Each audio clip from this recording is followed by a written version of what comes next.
You guys look like... What do they look like, Jimmy? Dorks.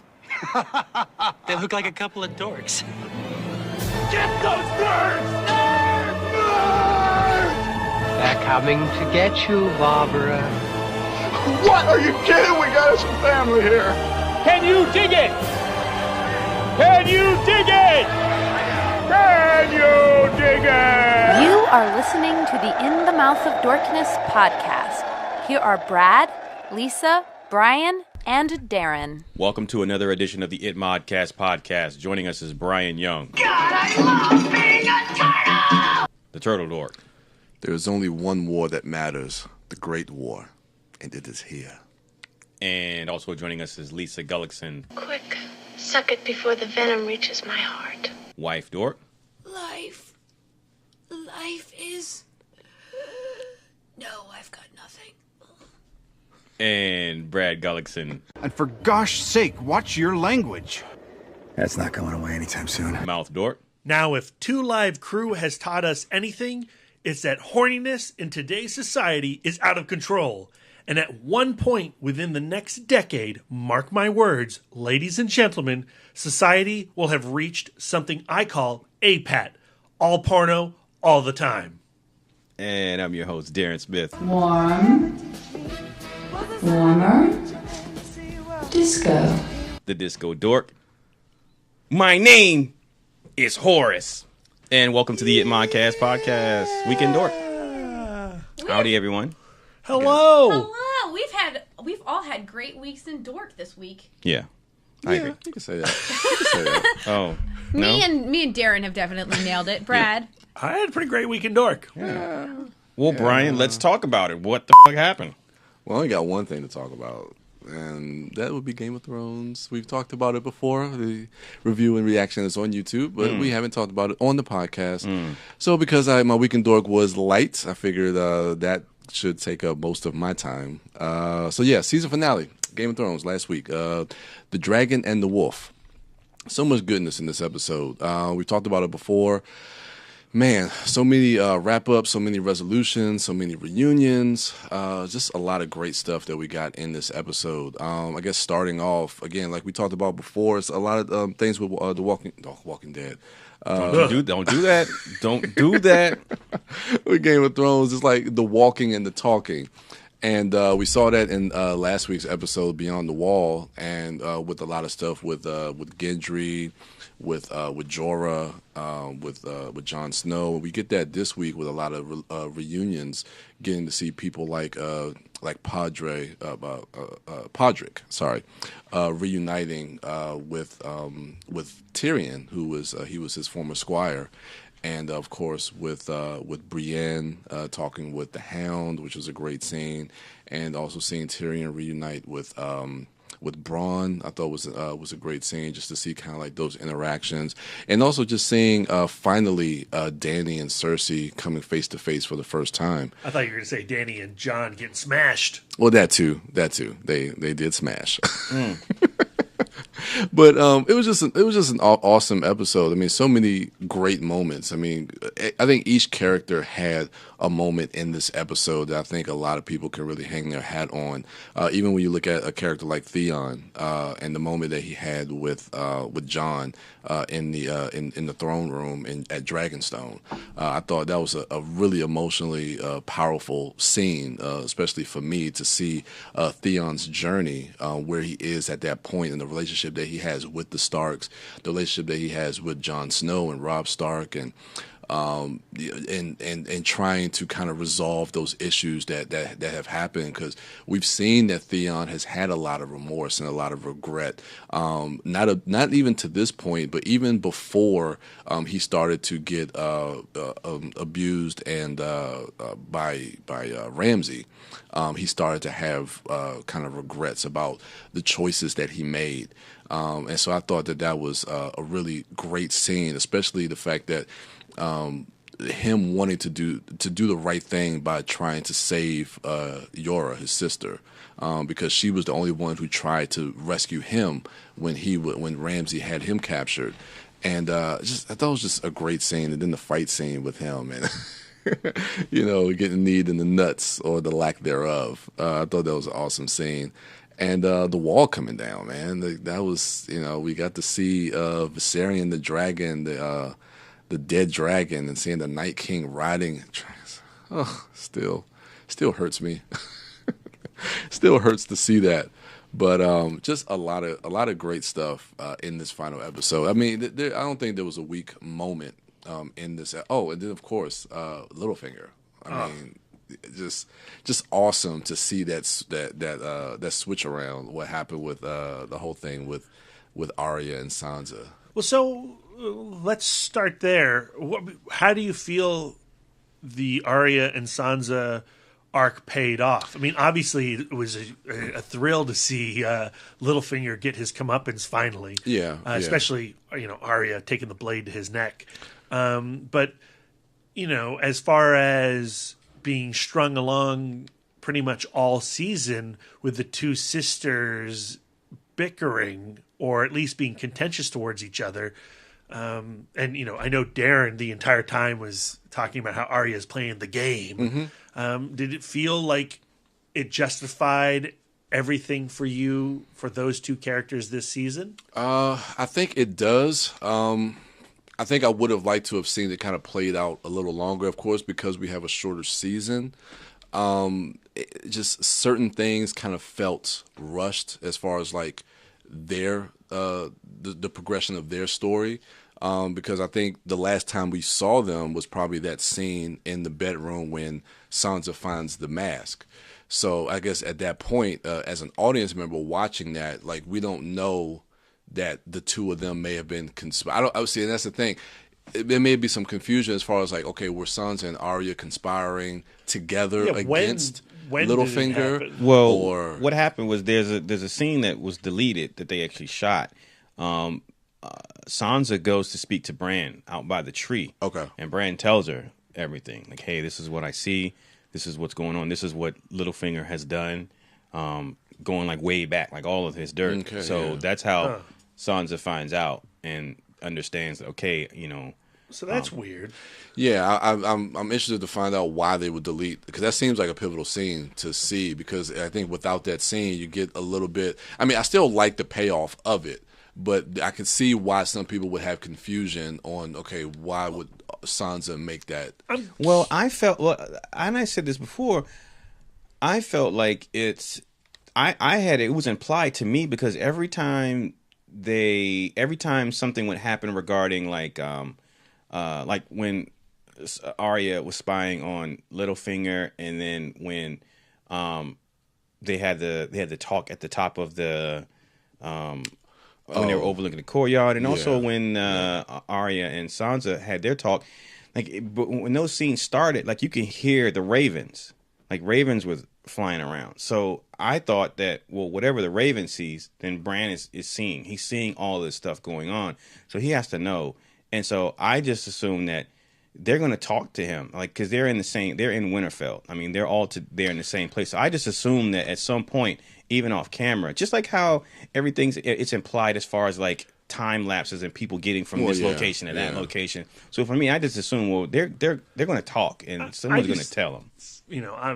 Obviously from my question, I was leading you from my own point of view, but I felt like I was enjoying the tension between those two characters. Okay.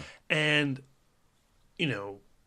my problem with this payoff, it will be determined on how that tension is progressed in the next season, if at all. Going forward, if Arya and Sansa are, back to being the best sisters, BFFs, I'll certainly be disappointed. I just feel like there was a lot of family history and anger being churned over the course of this season. For it to now be swept away feels like a cheat. But I think that everything that happened with Littlefinger is bringing them closer together. Because that one scene where they're in the top of the castle overlooking the vista there, and they're quoting what their father told them, and them kind of connecting, but over the loss of Ned Stark. I think that was a moment of them like reconnect, Yeah. even though they are different and they've had their differences and they haven't been the closest of sisters. I think because of their journey, because you even hear them say, like, Arya tells Sansa, like, I couldn't have gone through what you went through. And she tells Arya, like, you're the strongest person I know. And I think that's a moment for them of reconnecting. So I don't know. I mean, I don't know if I definitely want to still see that friction in season 8. I'm glad they're at this, because it's a new place for them as characters to see them at this place. I've seen in season 1 when Sansa and Arya didn't get along. Sansa was, the one who she just wanted to be a queen and sit on the throne. Yeah. She didn't like Arya, and they've had their contention all leading up to, season 7. So the fact that we see them in a different place let's see what these characters are like with what they've gone through. Let's see what they're like on the same page. Let's see what they're like as loving sisters. Yeah. And the fact that it's over, that they're reconnecting over the death of Ned Stark, is one of the phenomenal things about the show and that character. And then, like you said in the review, like, even though spoilers, even though he died like back in season 1, his presence has been felt throughout. And the fact that in this particular case, his presence is used as a means to say, as different as we were loved by the same man, and we loved the same man. We had the same father. So, we understand, differences aside, that there's this bigger threat. We're overlooking the winter. It's here. And when they had that conversation on the wall, they're both looking out at the same future, toward the same future. Absolutely. And so I'm just interested to see what it's going to be like now that they are on the same page, because I don't know what a Sansa and Arya relationships looks like in that regard, and that is something I'm curious to see, something different. It's going to be interesting too, especially with them being in Winterfell so close to the wall, and the wall being down, and they're probably going to be the first ones to have to come in contact with the Night King and the Whites and the White Walkers, and that'll be interesting to see how all that stuff plays out. Yeah. And finally seeing Jon Snow reconnected with Arya, because that's the one. That's one reunion I definitely want to see is Jon Snow and Arya. But speaking of Jon Snow, because of we know that he is part Targaryen, and we find out that he is the true heir to the throne. I actually want to get you guys' opinions on this, because I want to go back and watch season 1, but it's interesting to me, like, going back and now looking at, I've seen some videos online, like looking at Ned Stark, like some of the conversations that he's had with Jon Snow when he's like, the next time we meet, I'll tell you about your mother. I wonder if George R.R. Martin always knew that, and I think so, because I talked to a friend of mine who said in the books there are hints that Jon Snow is the heir to the throne. Yeah, there was a common fan theory for years, the R plus L equals J.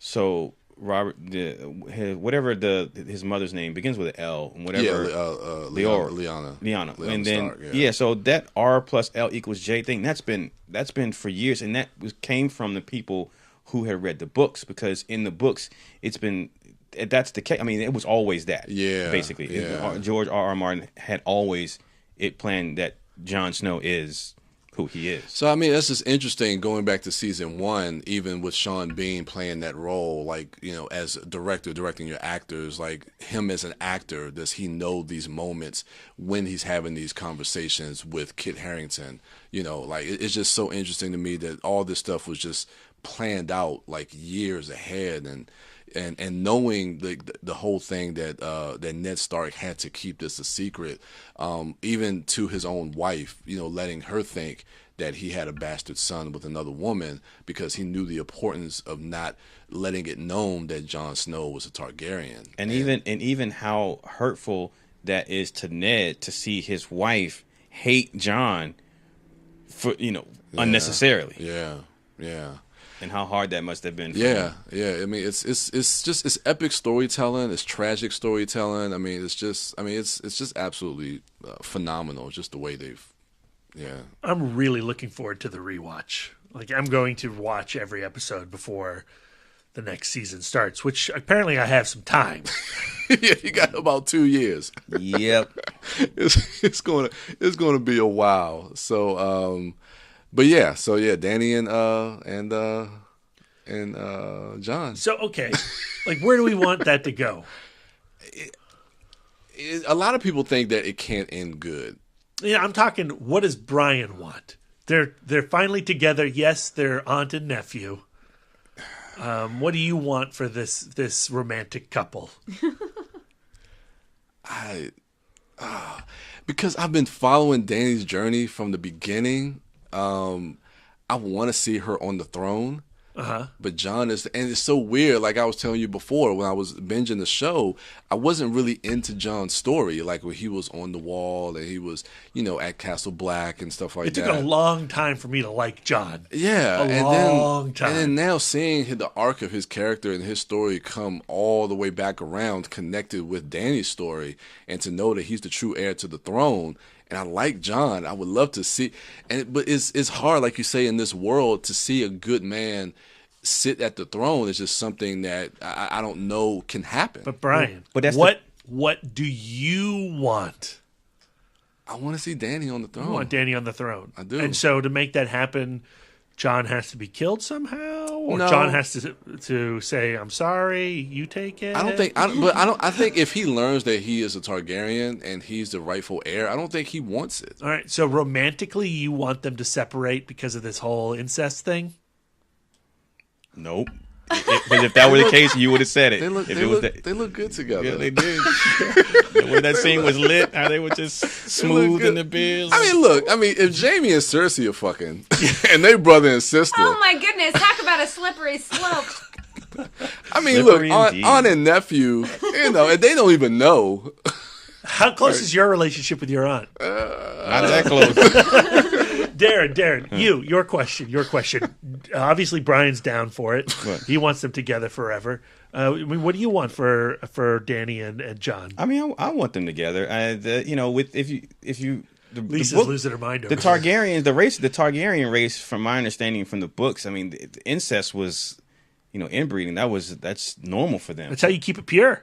Guys, that's how you keep it pure. And that they all have the same colored hair. Mm-hmm. Everyone's a blonde, and the eyes are all the same color and stuff like that. So that's normal to them. So Dany's not going to have a problem when she finds out. Jon, he has to understand that. Well, this is your lineage, so you kind of have to be okay with it. Selective memory. I think he's going to get old boy hypnosis. I've heard another theory too that is twofold because of the scars. She saw the scars on his body from when he got killed before and brought back to life. So the fact that he died and came back, it's not really her nephew. No, not that, but that he wouldn't really be the true heir if he's already been killed. Or something to that effect. That would be such BS. That's a technicality there. I don't know. I've been hearing different things. But to answer my own question, Lisa, I also want them to be together forever. Yeah. Just wait until 10 generations from now when they're all fish. Guess what? We don't care about those fish people. No. They look good together. They're happy. I want them to be happy. Oh my goodness. I hope this does not normalize incest.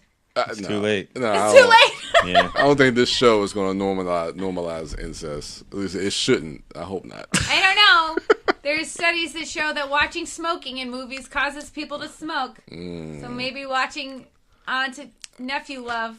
It's going to make family dinners really interesting going forward. Smoking, I think there's a lot between smoking and incest, but you never know. They're both dirty. Dirty. And gross. You never know. But yeah, it's been fun, man. It's been fun. Like just getting into the show and everything has been absolutely fantastic. And I gotta say, the YouTube page, we've got, it's probably our most popular video, and which has been surprising and a little bit nerve wracking. That's not surprising though. It's Game of Thrones. Yeah, but like, dude, you don't loves understand. Like that video went up like literally 2.5 days ago. I understand. We have Okay, over so, 3,000. Okay, so since Game of Thrones, well, firstly, since you start watching it, but definitely since it has gone off air now, the season ended, have you been watching Game of Thrones related videos and stuff online? Yeah, I do. Okay, so that's what the world is doing. I see. And we're in the ItMod YouTube channel. It's in that pool of Game of Thrones related stuff. So they're gonna come. They're gonna come see us. Yeah, and but it's been cool though, man, because we've actually gained about 40 extra subscribers since then. So it's yeah. So I guess people love their Game of Thrones. I did not know, but as they rightfully should. Yeah. So it's a lot, and we got some really great comments from people who've stumbled upon our video. So it's been fun. It's been fun having people kind of discover us. What are we gonna do now for like 2018 and 2019? I don't know, man. We gotta do Walking Dead season Stranger Things. Everybody's all about Stranger Things. And I've watched Stranger Things, so I'll be able to contribute. Oh yeah, at least convenient. There's no nights in it, so Yeah. I haven't done that yet. I should do that. We would maybe try to do that. It's hard with like the shows that are released all at once. The shows, but we could find something. We could find something to do. But yeah. I just want to keep growing the page, growing the channel, and it's been fun. It's been fun. So let us know, listeners, what show we should obsess over next.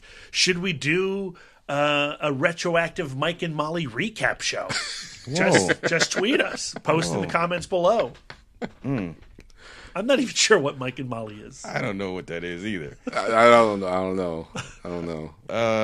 Lisa, Yes. your week in dork. I have had a great week in dork. I went to the of the 6 movies I've seen in the theater in the last 7 days, only one of them was a new release. Brad and I had the pleasure of seeing Birth of a Dragon, and I saw Close Encounters. I saw Blade Runner.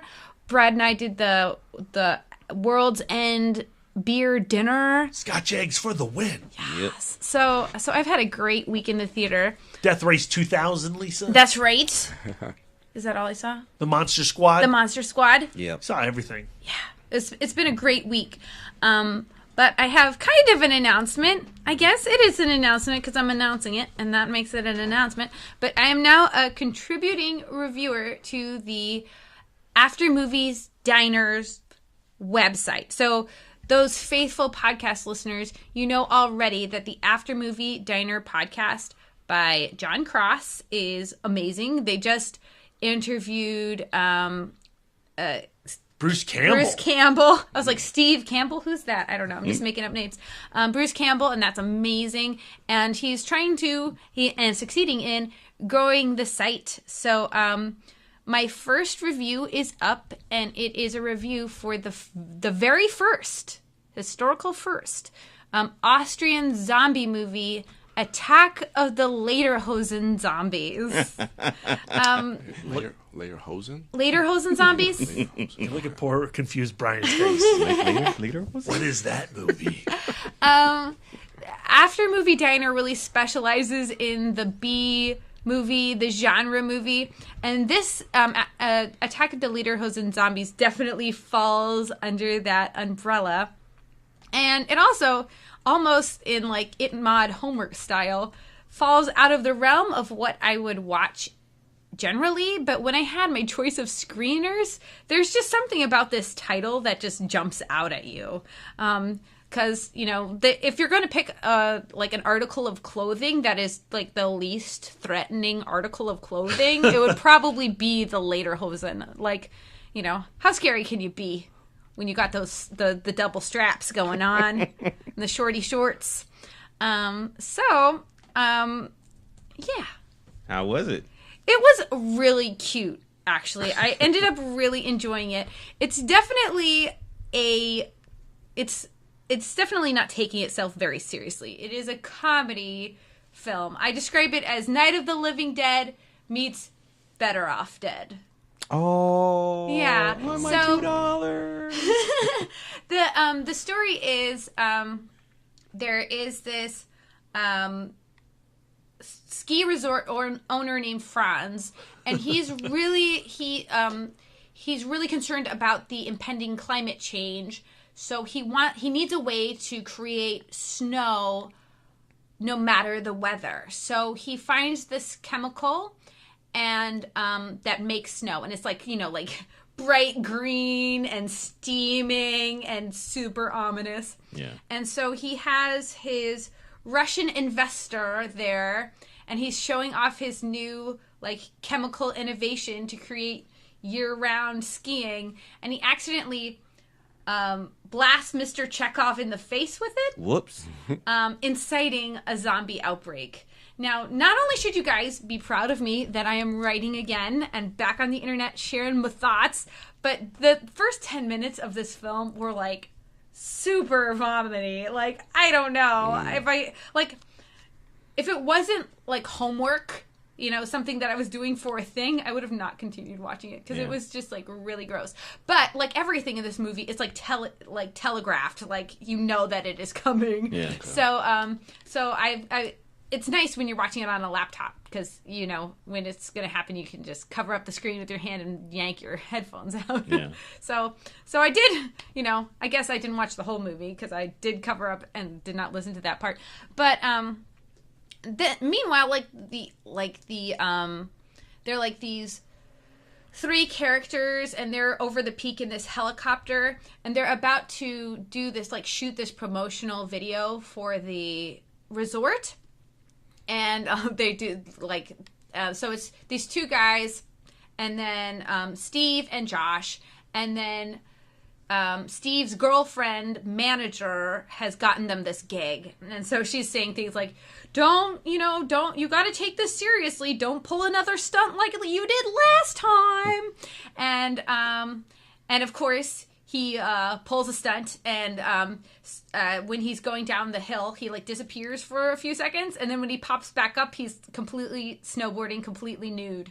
And so he's like doing all of these naked snowboard tricks. So fun. And that's actually the name of my punk band, Naked Snowboard Tricks. And then as he's coming down to the bottom of the mountain, he has there's a little girl in a wheelchair, and it turns out that it was a Make-A-Wish child that was there to see him specifically. And Yay. so it was really actually like a cute, like funny thing.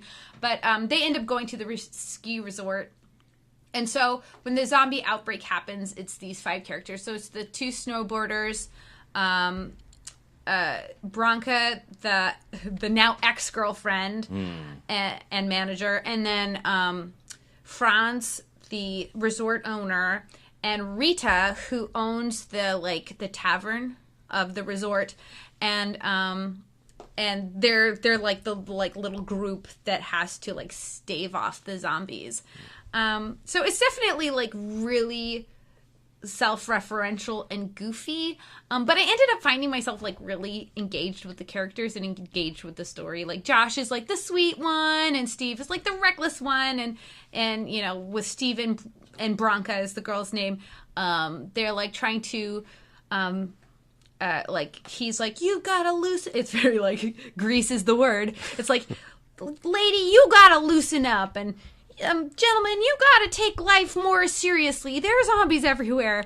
But once the like actual killing, so it's just really cute and funny. And then once the actual killing happens, the actual gore is like really like gross and hilarious. There are all of these like zombie deer, because the deer, like, of course, when you have a really gross and horrible toxic chemical, you have to have a chemical leak. So there's like all of these like you know, zombified deer walking around, and like all of the zombies like are like, you know, they're ready for their head, like their heads are popping off and blood is splurting everywhere.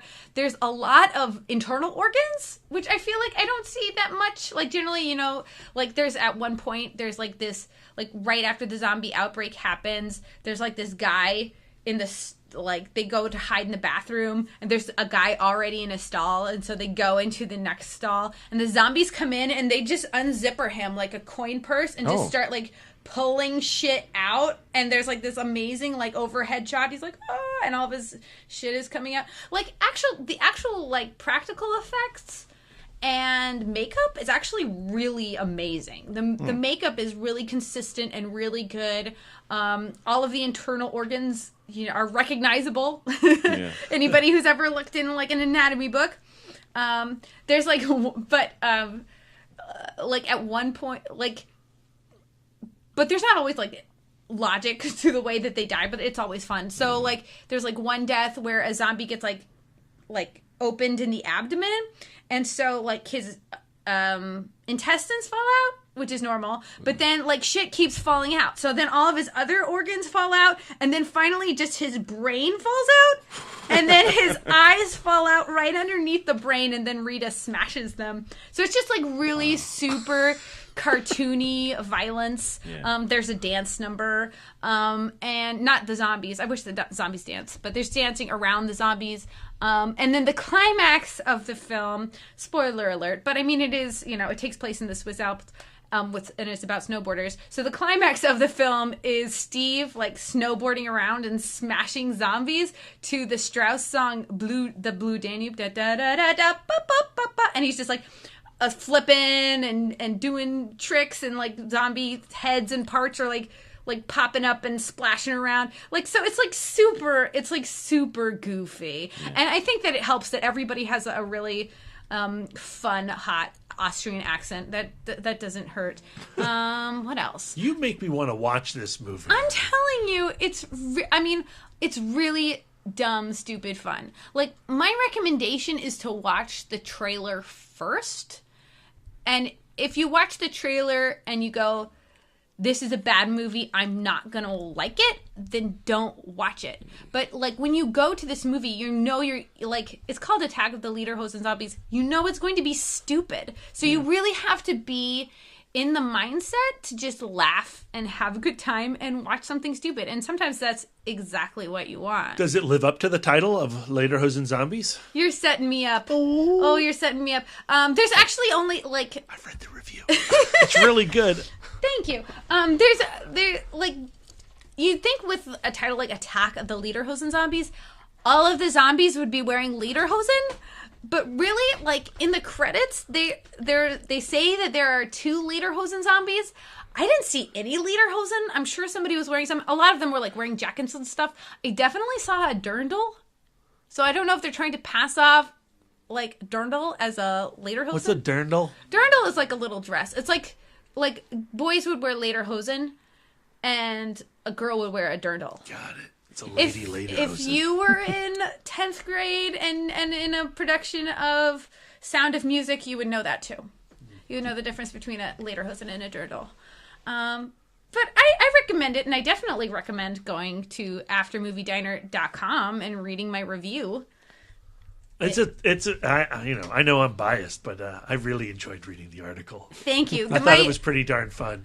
And you had a line in there about not wanting to reinvent the wheel as long as you just keep on rolling. Right. That's pretty damn good. I wish I had written that line. My angle on this movie is really it's extreme. They follow the zombie movie formula to an absolute T. Like, we could write a zombie movie right now. What do you need? We should. A place where people, you need an outbreak, a reason for an outbreak. A place for people to get isolated that are all different. They're all misfits. And because that's us. Because they don't relate to each other, they miscommunicate and they panic and they don't trust each other. We'd be awesome together. A couple of people get bumped off. No. Somebody gets bit. They keep it a secret. I wouldn't. I'd tell you guys. Somebody keeps a bite a secret. Then I'm out and proud. A last-ditch effort has to be made, and then a bunch of zombie skulls get busted, and then you end on a hopeful but not too hopeful note. Zombie movie. So it does all of those things, but you also get to see a zombie get its eyes gouged out with a pair of ski poles. Oh. And like, I love the like dumb like quips, the mid-kill quips. So so Rita's holding up the poles up to the eye sockets of a zombie, and she goes, "Now you see me?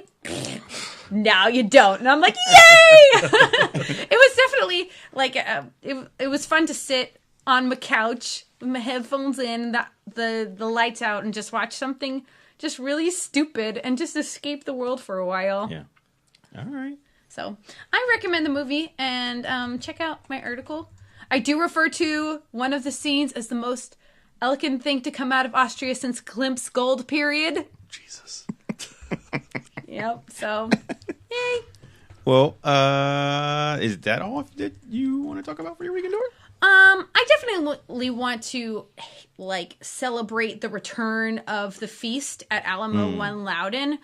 Brad and I did the World's End Beer Feast, and this one was unique in that for $50, you not only got a 4-course meal, but you also got a beer pairing for each course. One of which was a beer float, which was like a nice dark porter with a scoop of vanilla ice cream. If you do not like beer, that is the shit, because it's like the best part of beer, which is like the chocolatey bitterness plus the vanilla ice cream. You hardly know that it's beer. Wow. It's so good. My favorite course was the what was it called? The beer cheese. The Scotch egg. No, that was your favorite course. It was the beer cheese on rye bread. Yeah, beer cheese on rye bread. That had a cute British name, but it like. The World's End, we love Edgar Wright on this show. We love that movie. We love the Cornetto trilogy. So getting an opportunity to celebrate that movie and eat wonderful food, it's just really fun. So we're looking forward to the next one, which is the Errol Morris garlic documentary. Yeah, and they say that they're going to like chop and cook garlic during the film, so it's a real like immersion experience. And they're putting fans by the garlic at the bottom of the theater that will waft up the smell of garlic throughout the entire theatrical experience. Are you serious? Yeah, we have to make sure that we don't bring Ben Yanks61 on Twitter. Because he'll die. He'll die. He is super allergic to garlic. But we're going to enjoy it. As Gabe said that night, it's going to ruin Theater 7 for the rest of his life. And we should mention our extension of gratitude to Gabe for being our creative manager. Yeah. For how long is he creative manager? It feels like I think 4 years. Really? Yeah. Wow. He's graduated. That's as long as high school is. Well, he's been at the Alamo for 4 years. I'm sorry. Yeah. He's been at the Alamo 4 years. Creative manager, probably about 2 years. Yeah. His we've loved having him. His wife had a really wonderful opportunity, and he's moved somewhere else. We have a new creative manager. One Loudon, another guy we're a super fan of. We're happy to have him, Mr. Brian Loy. Yep. So, but we do want to thank Gabe for everything he did. Gabe Rusin. What's his Twitter handle? At Alamo Gabe. At Alamo Gabe. That'll probably be changing. Hey, that man brought Star Trek V to the big screen again. And that is a miracle. And he is a miracle worker like Scotty. And I will love him forever because of that. Yeah. So we're 2 creative managers down at One Loudon. Another one bites the dust. Damn. But Brian Loy, he's already hosted a couple of screenings. We've got Murder by Death coming up. The Neil Simon flick on Wednesday. Yeah. He did an excellent job hosting the Dawn of the Dead screening. So yeah, he'll do fine. So all the He's best. He's going to do better than fine. He's going to bring me Star Trek V again. What? It's going to happen. With a feast. He's going to bring me Fury Road again. Yay! That's definitely going to happen. Okay, so that was my weekend work. All right, B, what do you got? For my weekend work, I wanted to talk comic books. I want to talk a comic book that I was not expecting to fall madly, deeply in love with, but it is Al Ewing's The Ultimates. So, if you've listened to our podcast over the last couple of years, you know that I was insanely overjoyed by Jonathan Hickman's run on Avengers that led into Infinity and concluded with Secret Wars. That reworked the multiverse for the Marvel timeline. And after Secret Wars, to my memory, I thought, okay, well, Miles Morales, he's now not hanging with the Ultimate Universe anymore. He's in with the 616 guys, and, there's some Spider-Gwen shenanigans going on. But for the most part, there's only one universe happening. And when they launched the Ultimates again in the post Secret Wars universe, I just did not care. And I wasn't really familiar with Al Ewing's writing, so I didn't jump on board. And the team is really interesting. It's concocted of a bunch of people that I know really nothing about. Yes, there's Black Panther, who I'm obsessed with, but the other members are Captain Marvel, the Carol Danvers version, Spectrum, America Chavez, and the Blue Marvel. And, those are characters I know nothing about. However, as Lisa and I are racing towards the conclusion of Silver Surfer, Boo-hoo. and I've been reading a lot more of Jim Starlin's, Thanos work, and I wanted to explore what people have been doing with characters like Galactus and Thanos in the current Marvel universe. And post Hickman, post Secret Wars, Thanos was gone, but I knew that Thanos popped up in the second volume of the Ultimates that Al Ewing is writing, so that's why I picked it up. So the first volume starts off, and these big brains of the Marvel Universe are coming together to solve the ultimate problems. That's why they're calling themselves the Ultimates in this new timeline, not because of, they didn't want to say Avengers for, Mark Millar didn't, he wanted to do his own thing. So he's like, we're calling it the Ultimates because it's in the Ultimate Universe. No, the reason they're calling it the Ultimates this time around is because they're being brought together to solve the ultimate problems. And their first ultimate problem of the Marvel Universe is Galactus, the Devourer of Worlds. And the Blue Marvel, who he's a scientist, he's like 80 years old, but he doesn't really age the way that most of us do because he controls antimatter and blah, blah, blah. I don't understand comic book science at all. He's discovered a new isotope, and he thinks that he can rework the very being of Galactus, and he wants to introduce this new chemical or whatever. Again, I'm not a scientist. I have no idea the mumbo jumbo he's talking about. It's the worst technobabble I've ever experienced. But I got through it. All I know is somehow the Blue Marvel found a way to rework the internal logic of Galactus, and Galactus, the Devourer of Worlds, is transformed into Galactus, the Lifebringer. So they take this cosmic being whose very purpose is to destroy, to consume the fabric of the universe, planets in particular. He loves to snack on them. He now is the Seeder of Worlds, and he's got a costume change. He's all gold now. I had seen him pop up in the Silver Surfer run, and I remember scratching my head going, why is Galactus called the Lifebringer now? I don't get it. But don't you love it? I do love it in the Silver Surfer. And I love it here because now Galactus becomes this really interesting character, and he is more than just this cosmic being looming over the Marvel Universe. He is an actual character within the Ultimates. And Galactus now becomes aware of a serious cosmic problem, that eternity itself, and in the Marvel Universe, eternity, everything we know, everything that lives inside space is eternity. Everything that is eternity is personified into a character called Eternity. And he's beautiful. He's gorgeous. And outside of eternity is the void, is nothing. But Galactus has now seen that eternity itself is being chained by something. And so the course of the Ultimates is Galactus, going into the superflow and trying to figure out, why is eternity screaming? Why is our very existence in chains and in trouble, and we are all going to die? And so Galactus, the one-time devourer, now has to become the Lifebringer and has to become the warrior of everything. It's like, and like, there's so many stupid, large, bonkers, comic booky ideas going on in Al Ewing's run on the Ultimates, but I love it so much. These cosmic questions and these cosmic pursuits that are happening in this book are really unlike anything that you're finding in the Marvel Universe, and are certainly not for everybody. But I also really like how this team works together. Now that they have created Galactus, the Lifebringer, they have this uneasy alliance with this being. And, Carol Danvers in particular, Captain Marvel, does not trust this thing that once wanted to eat her Earth.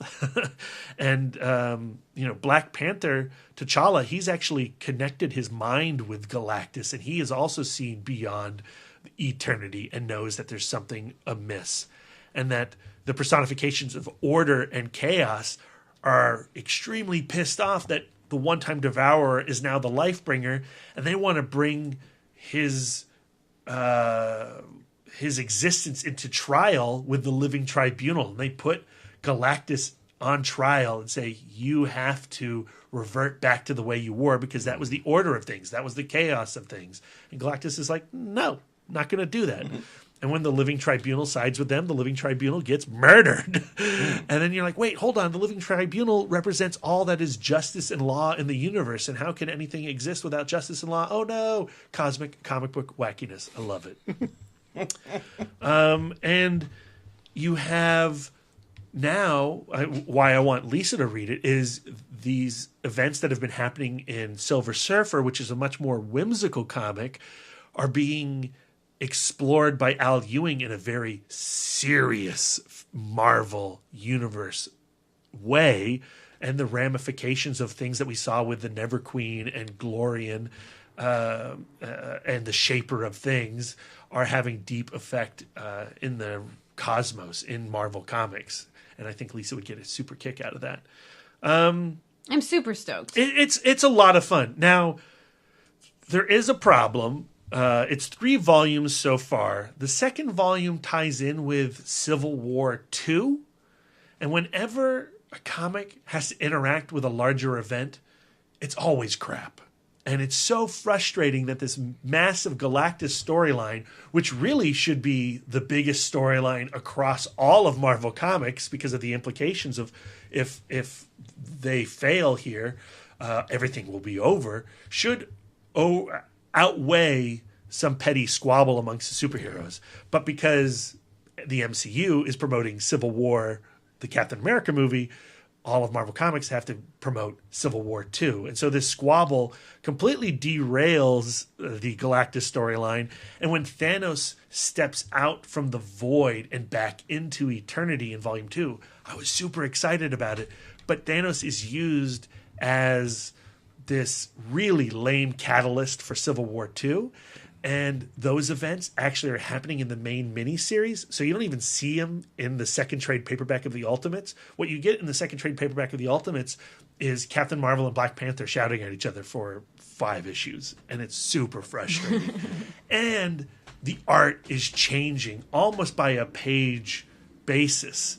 And that's infuriating and so disrespectful to your audience. Why do you change artists 3 times over the course of 22 pages? God damn it. Don't do that to me, Marvel. But once you get past Volume 2, Volume 3 returns to the Galactus the Lifebringer story. It explores what's happening with eternity and order and chaos. And it's awesome. It's complete gibberish. And, the 3 of you are looking at me like I'm crazy. And if listeners, if you're not in the know already, you're probably going like, shut up and move on to the next thing. But no, they're not. For me, I was incredibly rejuvenated reading The Ultimates by Al Ewing. Describe the team, because it's like a beautiful, diverse team. Well, you don't have teams that look like this. The Avengers don't look like this. Ms. America is a gay Latina. Blue Marvel is an 80-year-old black man. T'Challa is Wakandan. Spectrum is African American. The only white person on the team is Captain Marvel, Carol Danvers. So often, and this actually happened in Comic-Con this year when we were hanging out in the Hall H line and we were talking about who would you have on your Avengers team. And so often people are like, well, you got to have Captain America, and you got to have Iron Man, and you got to have Thor, and you got to have Hulk. And oh, crap, we have the same old Avengers team because these are the people we love.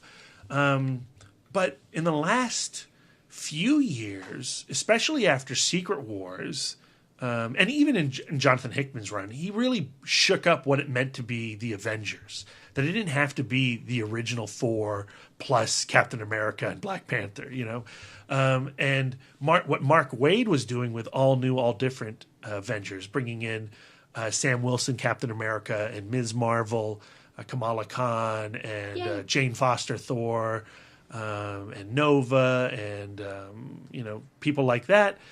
They shook up what the shape of an Avengers team should look like, and I loved seeing these people who had not interacted before play out. It's different than, because we've had 60 years of Bruce, Tony, and Steve talking to each other, right? 75 years. And now experiencing characters I've never seen before, like the Blue Marvel, who, you're like, the Blue Marvel? What kind of lame-ass name is that? But he's this incredible big-brain scientist guy. He has this unknowable antimatter power that makes him kind of like a Superman figure. You know, he has super strength. He can fly. He can do pretty much anything Superman can whenever he's in a pinch, right? You know, and Black Panther, he's still cool because he's the king. He's a techno wizard. He's also a big brain. Spectrum's playing around with, as her name implies, light and energy. My favorite is Ms. America Chavez. She's a teleporter, but she teleports between dimensions, so she brings back knowledge from all these other dimensions.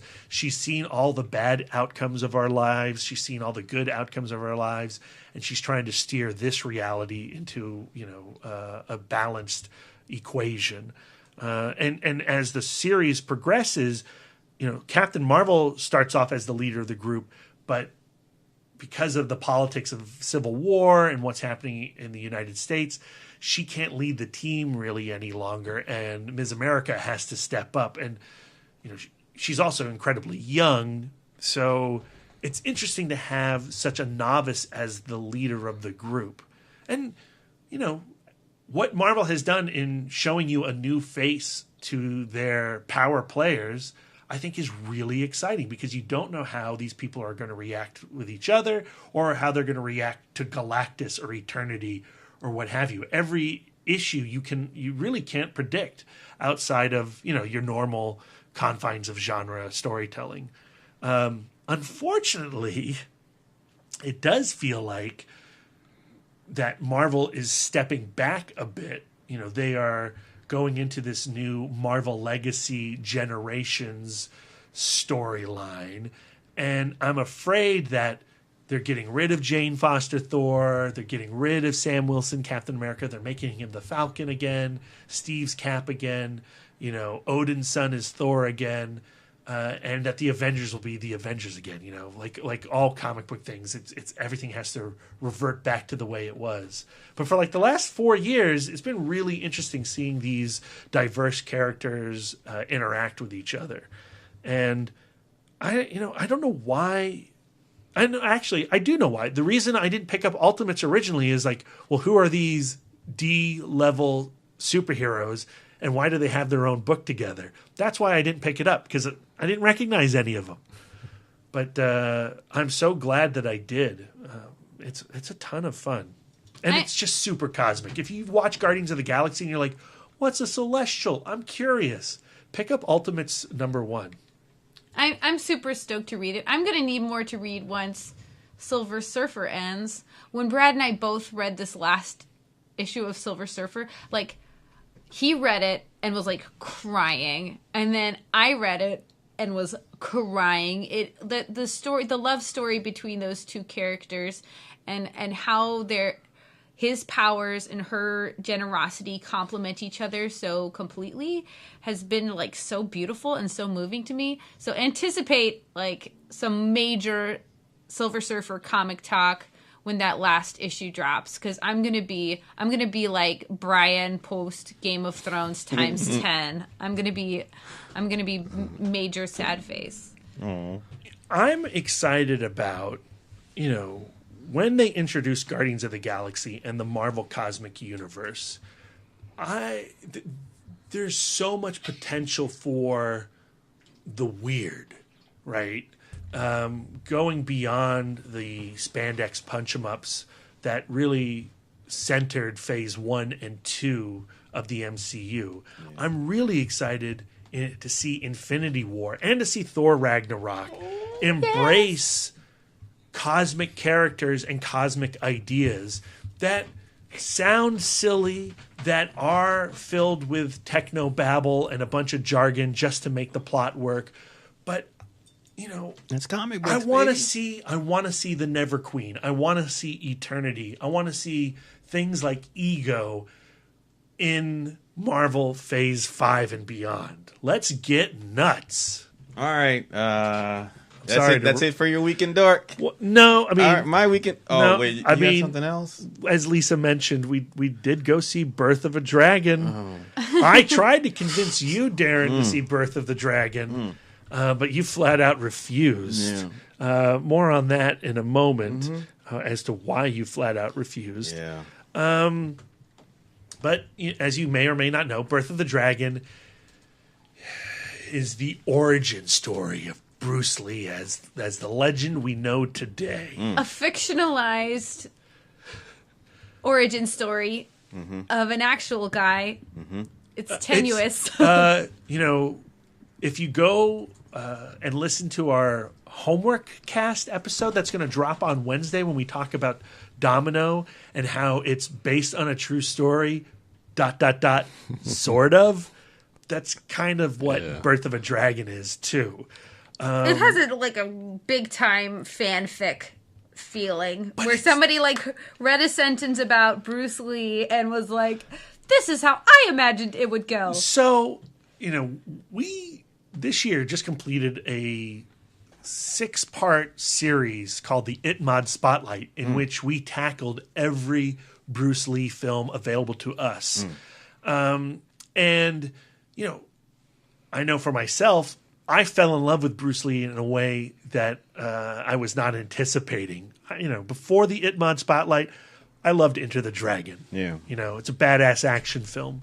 But after the Itmod Spotlight, I loved Bruce Lee as a man, as a human. Yeah. As a guiding force for the way we should pursue our own lives.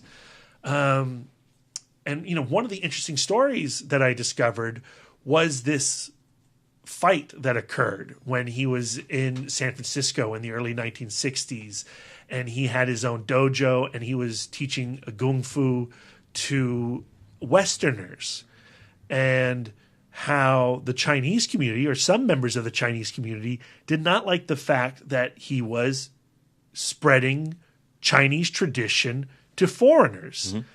And one of those people who took exception to it was Wong Jackman. Wong Jackman? I mispronounce everything. And he was disgusted at Bruce Lee. And he challenged Bruce Lee to a fight, a real fight that did occur. And whoever won this fight would have their way. If Wong Jackman won the fight, then Bruce Lee would stop teaching Kung Fu to foreigners. If Bruce Lee won, he'd get to continue his school. And the fight, apparently, it wasn't witnessed by a lot of people. So, it has been elevated into various levels of fiction through memory, right? But my understanding was that fight lasted 2 minutes, and Bruce Lee whipped the shit out of Wong Jackman. Birth of a Dragon is the story of that fight and how he got there. The film is directed by George Nolfi. George Nolfi directed The Adjustment Bureau with Matt Damon and Emily Blunt, a film that I really enjoyed, but was also a really weird adaptation of a Philip K. Dick short story that went off into its own realms. And that's basically what he does here with Birth of a Dragon. He hears that kernel. He reads an article, and, him and his writers go off and make a fantasy. Now, you would expect this fantasy of this fight to take Bruce Lee and champion him as this extreme badass. I was expecting, like a 10-minute fight that lasted a long, long time and was really fancy and had a lot of wire work. And guess what? We do get that. This complete fictionalization of this fight. But the weirdest thing about this movie is that it opens on Wong Jackman, and he is played by Yu Zia. Again, pardon my pronunciations. And he's great in the movie. And it opens with him in China at the Shaolin Temple, And it's a fight with another school that they just want to have a demonstration. And over the course of that demonstration, he injures a guy severely. And we learn to what extent as the film goes on. But he comes to America to wash dishes and to pay penance for this act that happens in China. He knows of Bruce Lee. Bruce Lee in his school certainly knows of Wong Jackman, and his students know of him as well. And one of the students is played by Billy Magnuson. He's the guy from Ingrid Goes West, who's the sister of Elizabeth Olsen, who's a total prick, but kind of wonderful at being that total prick. Yeah. Here, he's a much more white-bread, friendly dude who wants to learn kung fu to kick ass. And that's what Bruce Lee teaches. He teaches kung fu to help people kick ass. He has some daddy issues. And Billy has some daddy issues. When he learns that Wong Jackman's coming, he wants to meet him at the pier and meet this legend and shake his hand. And so he meets Wong Jackman at the pier. And Wong Jackman and Billy, they hit it off. They become like best buds. And it takes a little prodding, but over the course of the first half of this film, Billy and Wong Jackman become the pair of this, become the driving force of the story. And Bruce Lee, every time we see Bruce Lee, he's such an egotistical asshole. He is the villain of this story. And he's the bad guy of the movie. He is teaching kung fu just to help people kick ass and to further his name and become a bigger star. He's starting to shoot. It's in San Francisco, so I'm not exactly sure what scenes they're shooting, but it looks like they're shooting scenes from The Big Boss. And he's about to go onto Green Hornet and take kung fu to the people.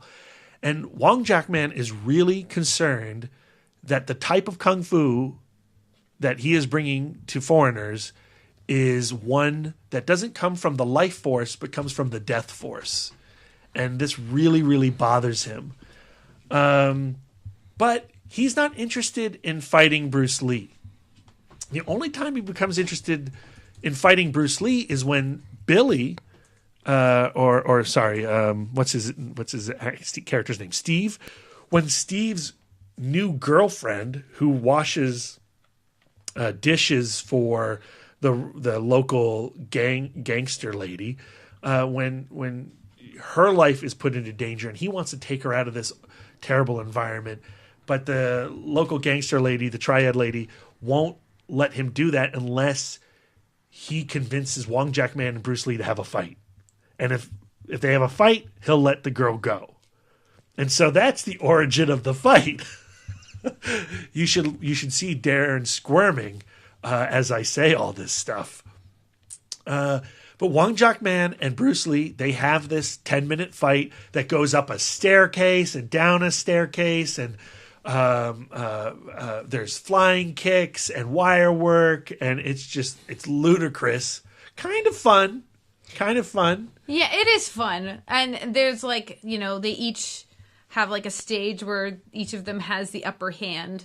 It's like an even fight. And at one point, Wong Jackman gets Bruce Lee into a headlock, and he's going to do a finishing blow on his skull, and he stops. And then they look at each other, and then they continue. But Bruce Lee knows at that point that Wong Jackman won the fight, and he could have been killed. But why did Wong Jackman not kill him? And so the fight continues, and it comes to a standstill, and it's a draw. There is no winner at the end of the fight. So they go their separate ways. But the triad lady is now in trouble because her triad boss is pissed off that there was no winner because all this money was if you say they team up and fight together, I'm cutting your fucking mic off, dude. So what they have to do is team up and fight together. Yeah, they do. So they team up. They go in to bust up the triad and free the Billy's girlfriend.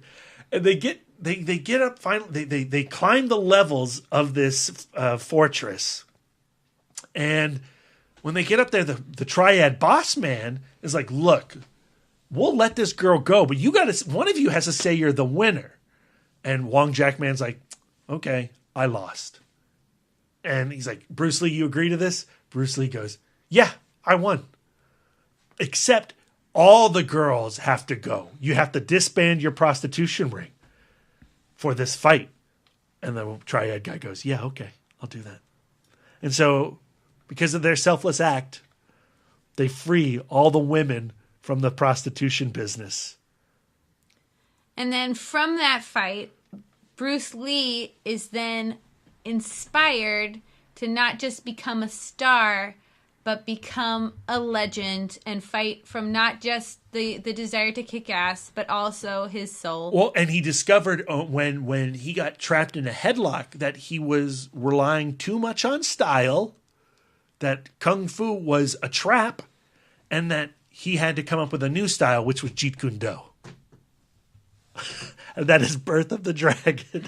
It's super disrespectful and fanficky. And on top of that, not a good movie, but I really like watching people punch and kick each other. It was not a good, yes, it was super offensive as a Bruce Lee fan, and it gets it all wrong. And why would you treat Bruce Lee this way in your Birth of a Dragon movie? Like Lisa said, he is the villain of this story. Wong Jack-man is the hero. And, Wong Jack-man's reasoning, he was a racist asshole towards whites. He did not like whites. He did not like whites knowing Kung Fu. And he didn't think that whites should have that ability from Bruce Lee. That's why they had that fight. And that's why Bruce Lee kicked his ass in 2 minutes. And then to take that story and turn it into this partnership movie in which Wong Jack-man is such a good dude through the entire thing and is obviously the hero of the piece, only for Bruce Lee to get some bit of humility in the last 5 minutes of this film is bonkers. It is bonkers. But I think that Bruce Lee is played by Philip Ng. Yeah. How do you pronounce N and G together? I'm sure. sorry. Yeah. Somebody, Brian is the pronunciation expert. Yeah, I think it's Ing. I think that he's super charismatic, and I thought his performance was really funny. And I also enjoyed the performance of Simon Yin. He played kind of the buddy character of Billy. He has a gambling problem. His mom, and he's the one who he gets mixed up with the triad and all of that stuff. I thought that he was also a really great. I thought that the actors were really good. I thought they were all great. The script is hilariously bad, and the direction is really tripping over itself. It's bizarre. It's really awful. But I really enjoyed the fight scenes. So here's the thing, I enjoyed watching this movie as an oddity. So I ended up giving it 3 stars because I had a good time with it as I was being baffled by it. Yeah. It's hard to look Darren in the face and say such a thing. It's okay. But it's just such a curiosity, and you're never going to watch it, nor should you. But when was the last time you saw so many Asian American actors or Asian actors, period, in a Hollywood movie? Yeah. It's been, that's crazy. That's interesting. Mm-hmm. Too bad it was about shitting all over Bruce Lee. I was going to say, but at the end of the day, look at what they did with those Asian actors. That's not. I can't even. I can't even really speak on the film because I haven't and will not watch it. Don't. But just by your description of what happened, sitting here listening to you describe that, literally gave me anxiety. I don't know if you could tell. I could tell. Literally having anxiety. That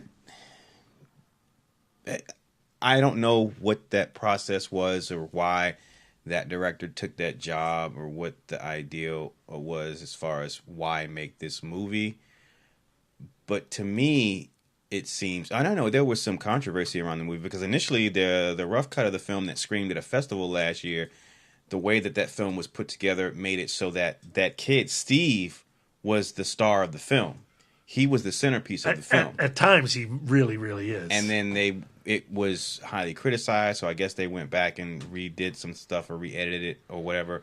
So I don't know what the purpose was initially as far as the story and the director wanted to take the gig. I want to talk to the writers and director of this movie. But to me, it feels like it was directed by, it sounds like it was directed by somebody who does not share the same fandom and love of Bruce Lee as I do, which it watches like someone who wants to take him down a peg. And so it sounds like it, and I don't understand, like, with what Bruce Lee was able to accomplish in his short lifespan.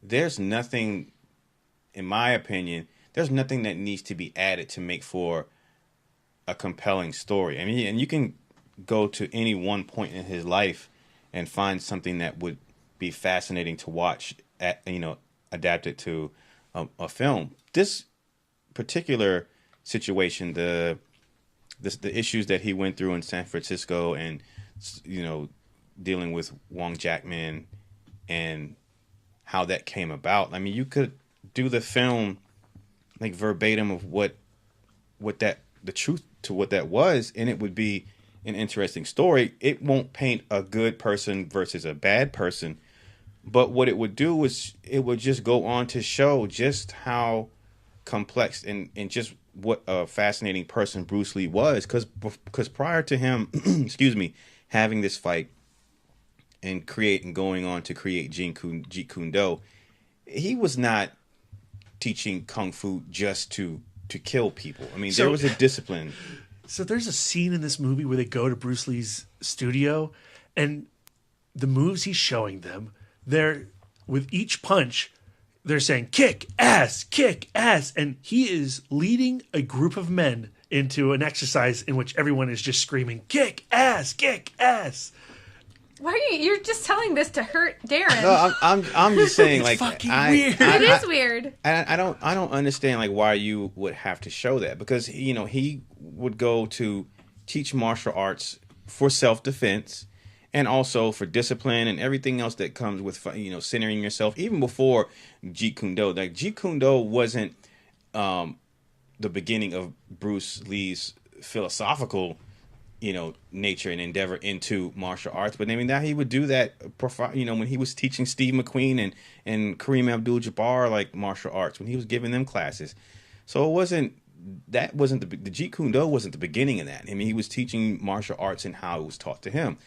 So, because when Ip Man taught Bruce Lee, he didn't teach Bruce Lee Wing Chun so that Bruce Lee can kill people. I mean, he taught it for self-defense, but he also taught Bruce Lee discipline. Bruce Lee came from, a rough upbringing on the streets in China, and he fought. He lived a rough life, but in being taught by Ip Man, it groomed him into someone to have control and over himself, over his physical prowess and mental prowess, and that is what Bruce Lee would teach other people. So here's the crazy thing, though. All that stuff is not all of it, but a bunch of that is in the film coming out of Wong Jackman. That's right. That he's bringing all the philosophy of Bruce Lee into this film. It's like the idea is that Wong Jackman is the spiritual one, and Bruce Lee is the shallow one. And the thing is that if that movie had just been what the actual truth was, Bruce Lee being who he was, he wanted to teach everyone, and that right there says something about Bruce Lee as a person, outside of what you think of his, how you're trying to depict how he taught martial arts. He wants to teach everyone. He has an open mind, an open world view. So that right there already tells you something about his character. So I just hate that it's just so misleading in that way, that he's villainous. So in the real life, the fight happens. It doesn't last 10 minutes or 5 minutes. But what Bruce Lee walks away with was that, a lot of people say that Bruce Lee was victorious. But and this speaks also about Bruce Lee's character, he felt like, yes, he may have won the fight, but he still felt he didn't feel complete victory. He felt like I I failed myself. Like, I didn't perform to an acceptable standard. I got winded. That fight lasted longer, way longer than it should have been. The longer you fight, the longer you leave yourself open for counterattack and possible defeat. So I have to go back and perfect myself and perfect a fighting style and create something new. That in and of itself is ingenious. It didn't take Wong Jack-man to sit there and spout out philosophies to him or have this long, multi-tiered fight. That was something that Bruce Lee found reflective within himself. Again, just furthering who he was as a person. And that was something that he would do throughout his whole life. So why wouldn't you celebrate that? Why wouldn't you want to use that to inspire other people to do? And so I don't know, it's super disingenuous. I mean, I can't. And again, I can't speak on the film because I haven't seen it. I can't critique it. But the fact that they would alter a story that, in my opinion, and in my biased opinion, doesn't need altering, can be inspiring as it is in truth. That baffles me.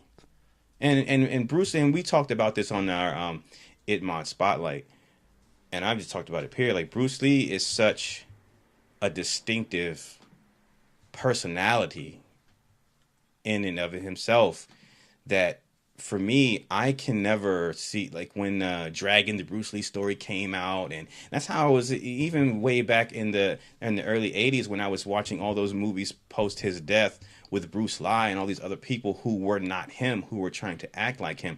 From a very early age, as a kid, it was ingrained in me that people trying to be him can never be him.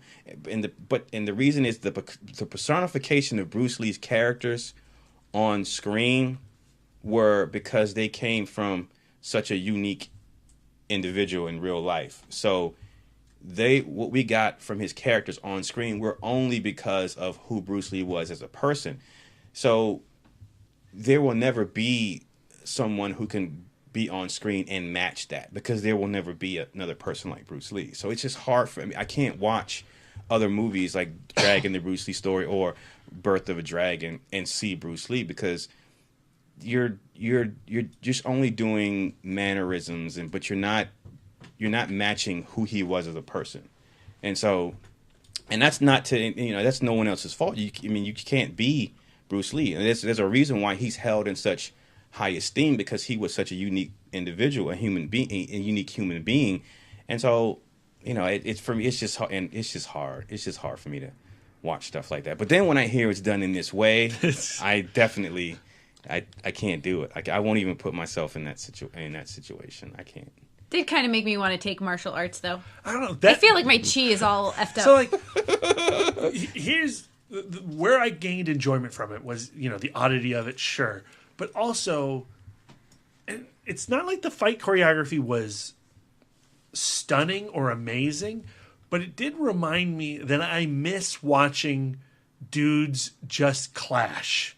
And the final assault on the Triad's home operations with Wong Jack-man and Bruce Lee back to back fighting through these guys, I got a thrill from watching. And I also felt guilty.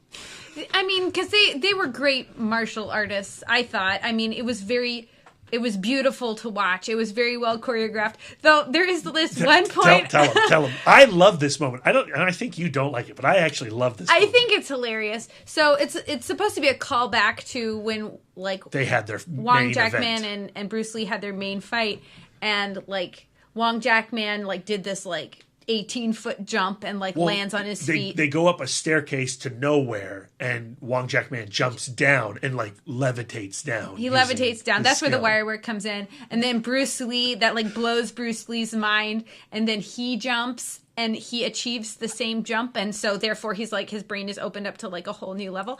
And so then they're fighting in this I guess in this hub, in this triad restaurant, yeah, with a staircase. Yeah, and so Bruce Lee has just finished fighting this guy who had they weren't brass knuckles, but he had spiked knuckles.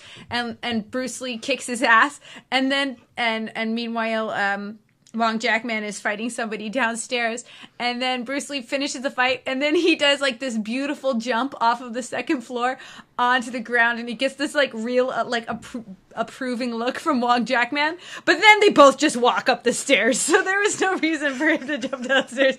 He was just showing off at that point. Yeah, it made me like. There were like 5 people in the theater, and like 3 of us laughed. So there you go.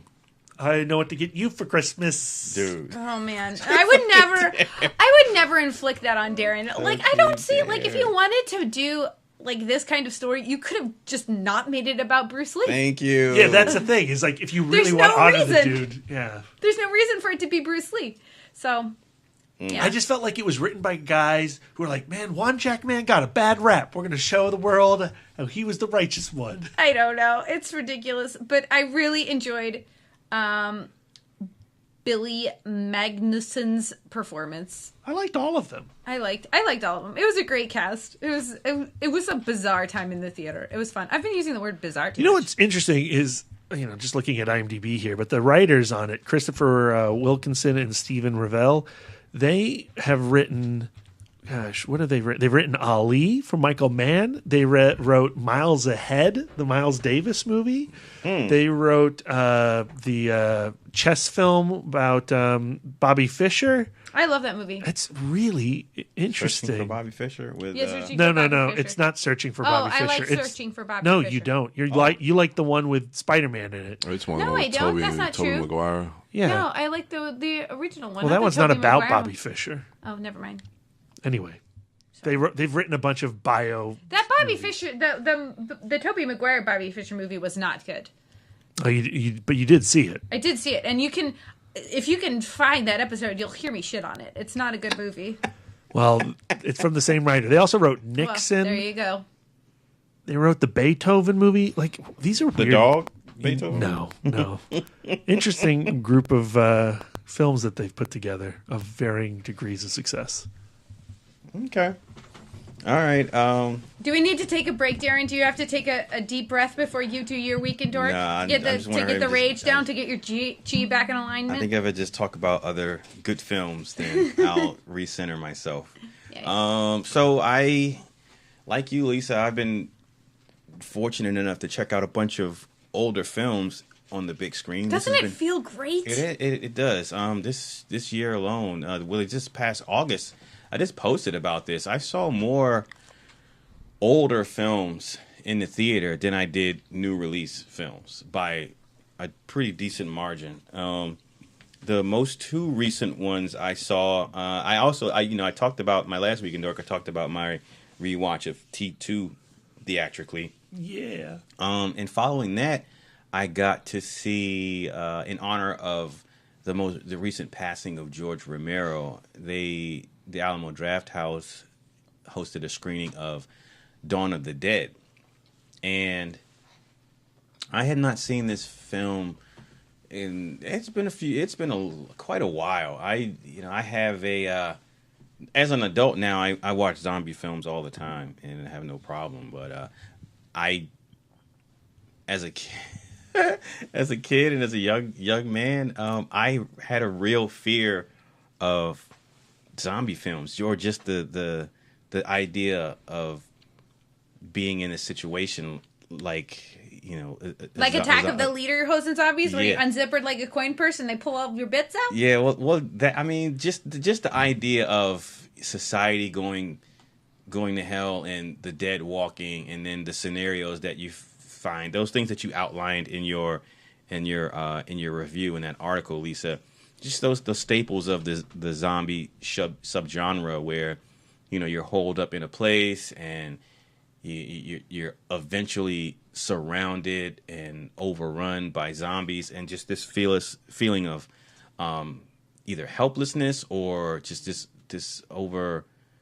sense of dread. Like I don't know, like zombie films always held that for me. I as a kid, like I would shy away from horror movies that featured zombies because I just had, it just scared me. Like just the idea of that scared me. So I watched Dawn of the Dead a long time ago, and that was, I think, the only time I watched it. And so it's been over 20 years since I've seen it, maybe almost over 30. So this rewatch, and now most recently rewatching George Romero's first zombie picture, Night of the Living Dead, seeing that so close together was really a really good treat in just seeing the growth and the evolution of what will become the zombie subgenre. But this one, Night of the Living Dead, it takes a look at, its social commentary is on, race relations in our country. And Dawn of the Dead is a satire of the consumerism of the American people. And I thought that, having it, I love that it takes place in like really a very limited amount of locations. The movie opens up in a news station, and then we go to like an apartment building, and then they make a pit stop at this airfield, and then they land on the roof of a shopping center, and that's where a large chunk and a majority of the film takes place.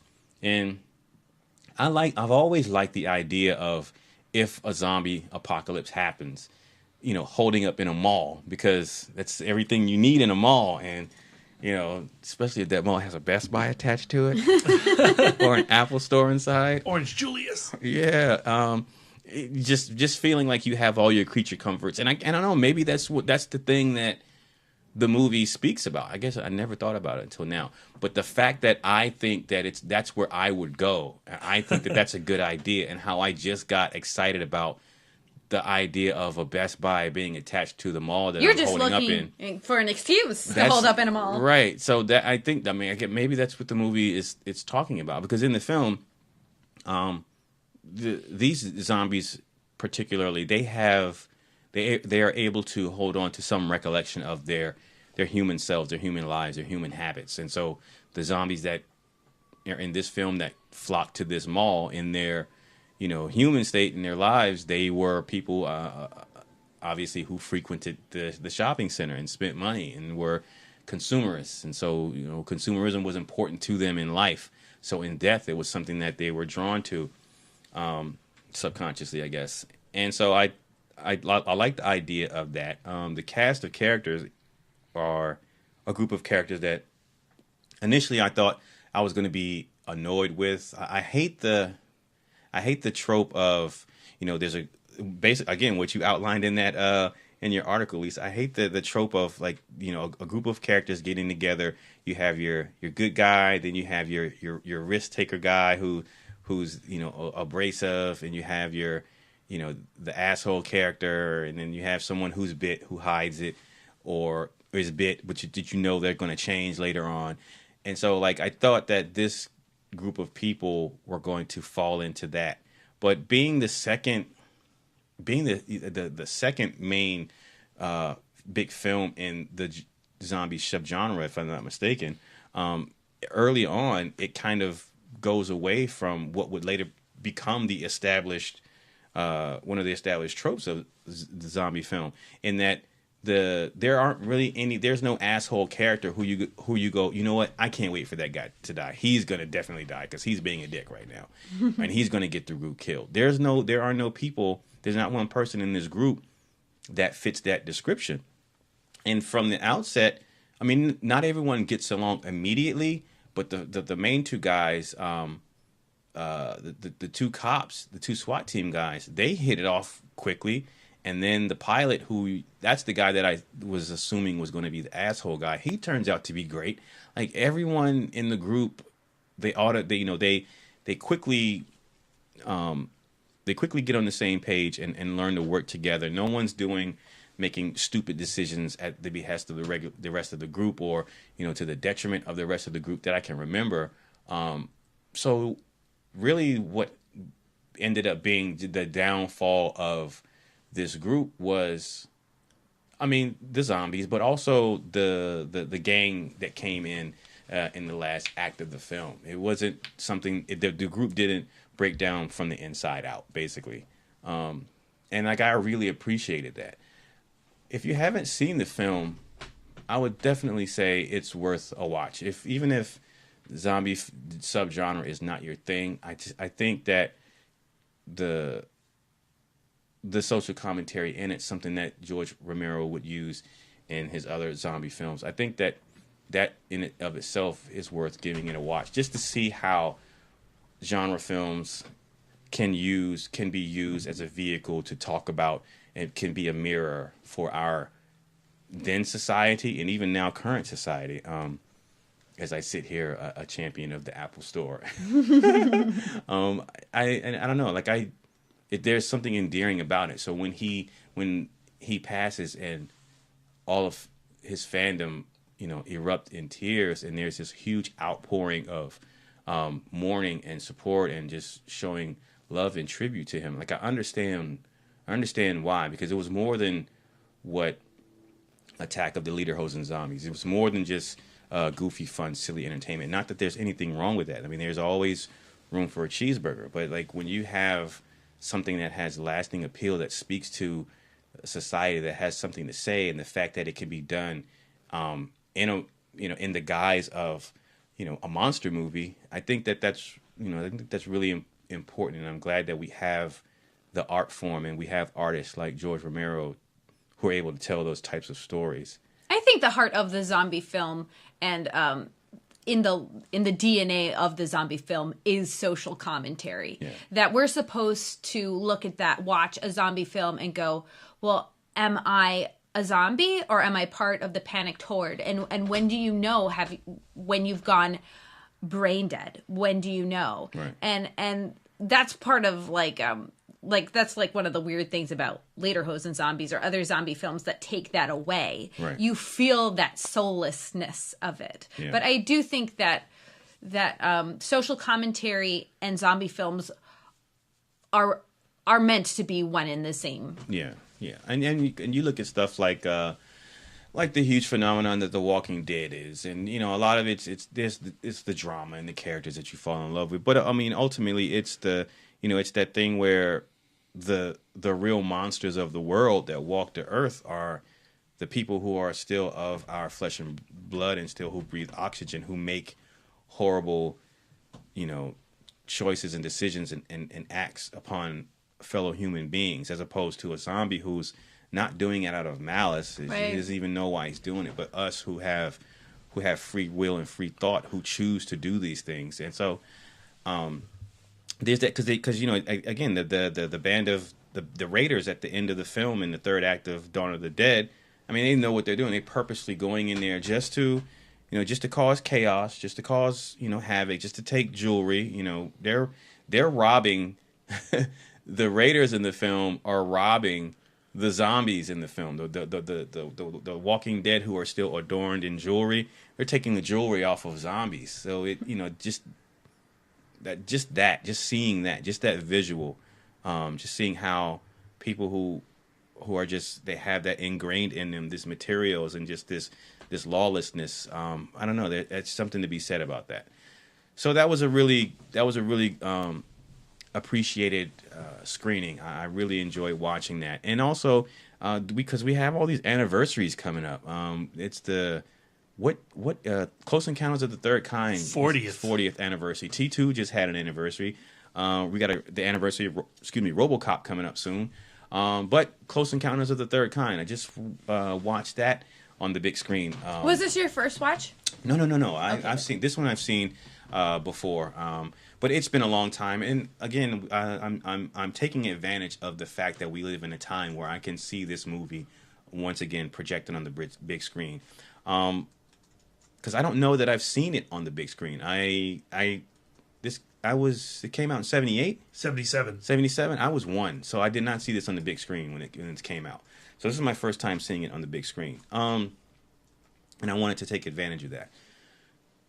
So I saw this in Dolby Prime, which I continually champion that auditorium. We talk about it all the time, but I don't know that was like the best movie to see in Prime, only because, if I'm not mistaken, I don't think that this film didn't sound like it had a Dolby multi-directional, multi-channel soundtrack. It sounded like it had like a 2-channel front stereo. It sounded like all of the audio was coming like straight out of the screen, but it was the levels of it were like really high. So like everything seemed like everything seemed hot. You know, when in here I have the hot mics, like everything like seemed like really hot and like screeching. But visually, this was an amazing transfer. Like when the ships come overhead, like I can see like the miniature work on it, and I'm just marveling at just the detail that goes in it. I've never noticed those things before. This time around, when the mothership lands, you can actually see, the R2D2 that's built into that model. Yep. You can, I bet you I could find like the graveyard and the ships and all the other little hidden gems that the model makers did. Yeah. The thing that stuck out to me the most about this rewatch, though, because I know this film is held in such a high regard. So I don't think that I was watching it going, I wonder why or what's the big deal. I don't remember that. I think I was just happy to be in the theater, just seeing it. So, but the thing that struck me immediately about it was the family dynamic of Richard Dreyfuss and Terry Garr, which she's just adorable in this film. I love her. That their home life and how that falls apart, and it was, and I don't know, maybe it's because I'm a father, but I like to think it's because I'm a human being that you just don't abandon. Like it hurt me. I felt empathy towards the collapse of that family, and I don't ever remember. That was something I never noticed when I watched it, like on VHS or cable or whatever. Or when you're young. Or when I'm young. It's not a thing that you think about. At all. So I was like, is this a director's cut? Was this did I see this in the original movie? Because this is nuts. Like, this doesn't feel right. Like, this is horrible. It was horrifying. It was scary to me. Scary. This one. Okay, I'll talk about the family first. So seeing that family structure and unit collapse was gut-wrenching to me, and it was so weird and jarring because at the end of that movie you have probably one of John Williams' greatest score playing. Now that was in surround, I do remember that, and you have the Wish Upon a Star like melody in there, and then it's playing, and it's shot in this way, it's playing while this guy is abandoning his family, like he's leaving his kids, and it's okay, granted your relationship with your wife might have fell apart, but, last I checked, you weren't screaming and get the hell out of here. I hope I never see you again to your kids. Like, you didn't even give them an explanation of, look, daddy's going through some things. I'm going to leave for a while. I may or may not be back. Like, nothing. You just left your kids. And, like, that was just heartbreaking to me. Like, it was gut-wrenching to me. And I guess I was just confused because I'm like, my audio sensory is, I'm getting the feels from the score. But like what this scene is implying, the implications of this, like what he's doing is wrong. It doesn't match up to the feel good of the music. Like it was, I don't know.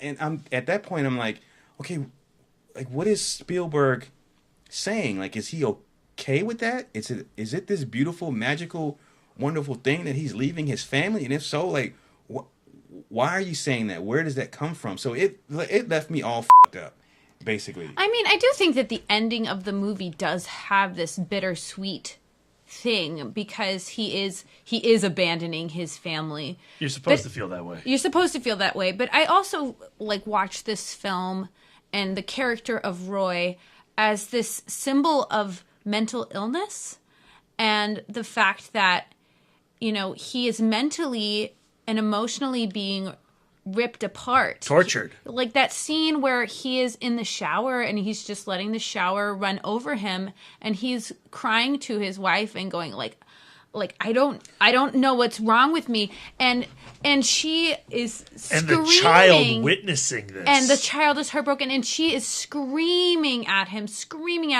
And granted, even before he has the close encounter, their marriage is on the rocks. Like they are clearly not communicating, And Spielberg is a child of divorce. He is working things out in this movie. And so like when I watched that, and then his moment where he is putting the bushes and stuff in the window, where like he now they see him doing something irrational, but it's the thing that makes him whole, you know. And like, he's feeling actual mental relief. He's feeling relief for the first time. He's like, you know, euphoric, and they leave him.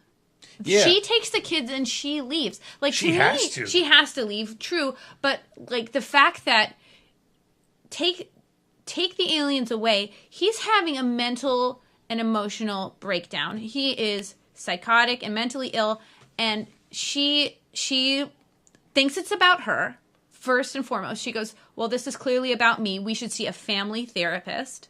You know, she makes it about herself. And from the beginning, she dismissed what he saw. Yes. And so she did not want to understand where he was coming from, and she did not seek help for him. And I think that that's something that you see in mental illness all of the time, going like seeing people who are having a mental and emotional breakdown and go, why can't you straighten up? Why can't you fix yourself for me, for your family? Like it's impossible. Yeah, I personally have dealt with that. Hearing you say that, like, if I had that thought, I don't know that it would have made it. It doesn't make it okay any more comfortable, but for me, it makes sense. I wanted to clarify because earlier before we started recording, I said, you know, Richard Gere is a shitty father because he left his. I mean, not Richard Gere. Richard Dreyfuss. Richard Dreyfuss is a shitty father because he left his kids. That's not what I was when I was watching it. I wasn't thinking that. I was thinking I felt bad for the family and for him because I felt like this isn't even his fault. I felt like when he had the encounter, like it screwed him up and it triggered something, and so his family is being torn apart. He's doing these crazy things and he can't help it, which would tie into a mental illness. I can't help, you know. But again, you know, when he steps onto that ship at the end and the music's happening and he is going to go and do his Star Trek thing, right?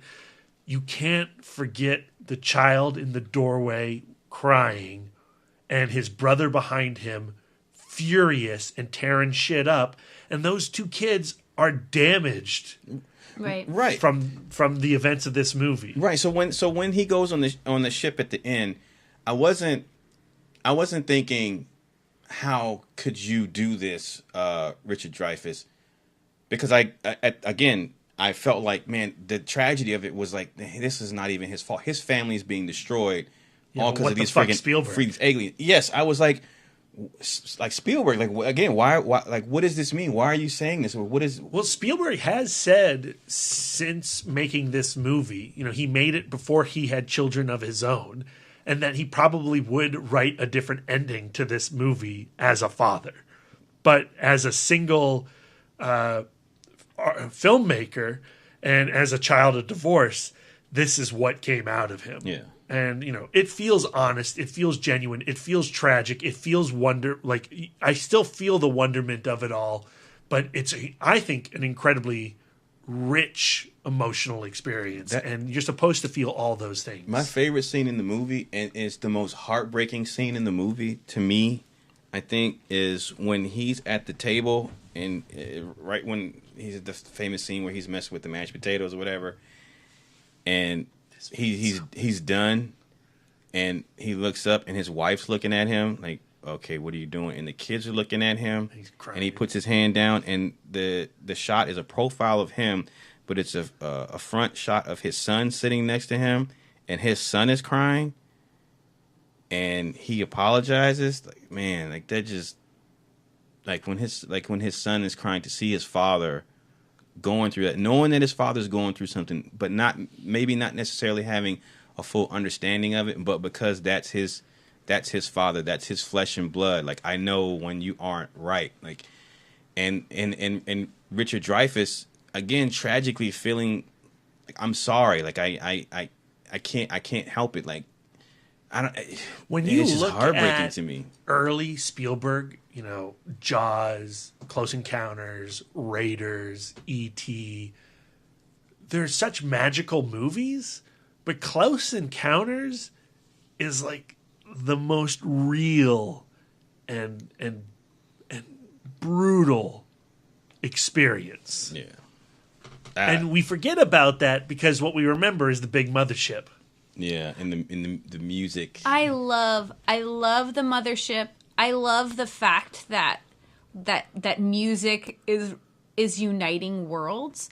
I love that scene in India where all of the people are just joyfully in beautiful yellow and white, just joyfully singing. It's I find it so inspiring. And then to have the Kodai hand solfege, like to have the solfege intervals as a musician, to have the solfege intervals in your brain and then go into that huge orchestral piece in the end, where they're playing, like they start like expanding on the language and it just blossoms into this huge orchestral piece. Like, to me, it takes that piece to another level because now I'm in tune with all of the intervals. So now I'm not just hearing the music, but I'm also hearing the solfege. So like having just those, you know, re mi do do so, re mi do do so in your head as you're then listening to the language expand, it's like so exciting to me. Yeah. And I mean, it's exhilarating. I just love it. I was surprised this time by how huge a part that was of, especially the last act in that last scene of that film.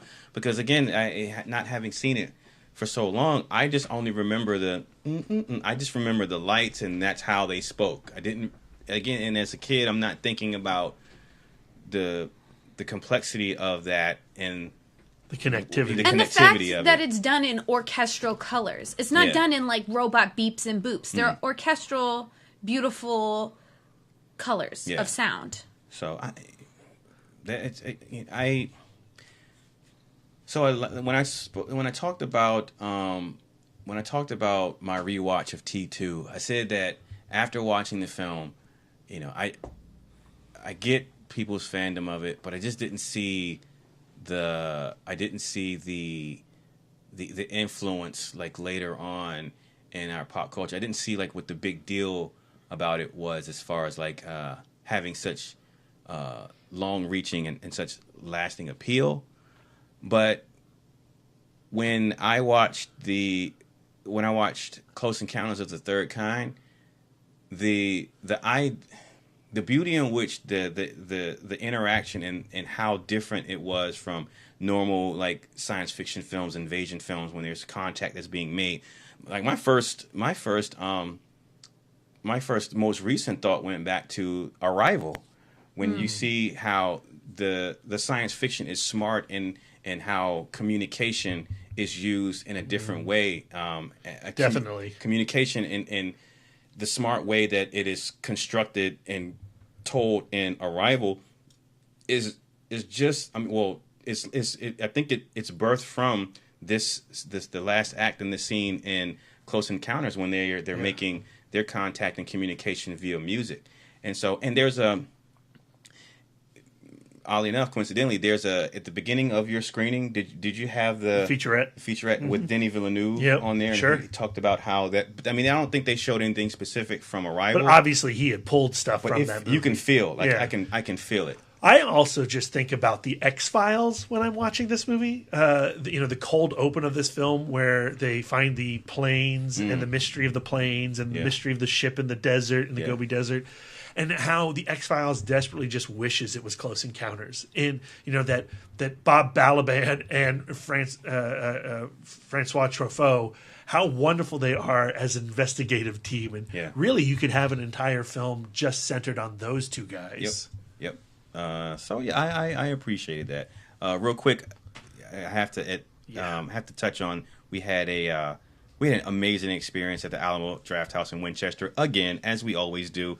Where we are the official podcast. Yep, and we saw another screening, throwback screening of The Monster Squad. Oh man! Outside of the fact, I was going to say what makes this screening special. I mean, outside of the fact that it was The Monster Squad on the big screen, Wolfman's got nards. is the fact that we had some of the cast members in attendance with us, and they did a nice Q&A, and they signed autographs and took pictures. And it was just a really great film. I love always love watching Monster Squad. But what stuck out to me the most this time is, obviously, this was written by Shane Black and Fred Dekker, co-written.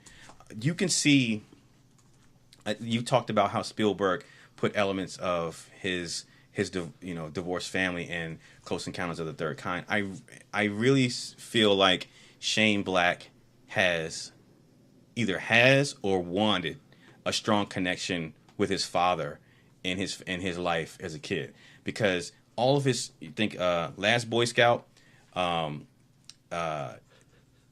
Monster Squad, Lethal Weapon, all the films that Shane Black has written feature a father. Oh, the Nice Guys. They feature a father who, he's not perfect, but at the end of the day, he cares and does what he needs to do for his family. The Last Boy Scout, Bruce Willis is Joe Hollenbeck. He's a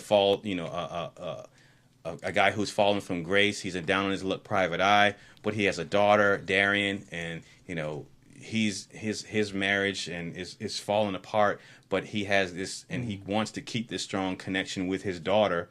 So he ends up going on this grand crime adventure to save his daughter. And The Nice Guys, Ryan Gosling's character, he's sort of a down on his luck kind of guy.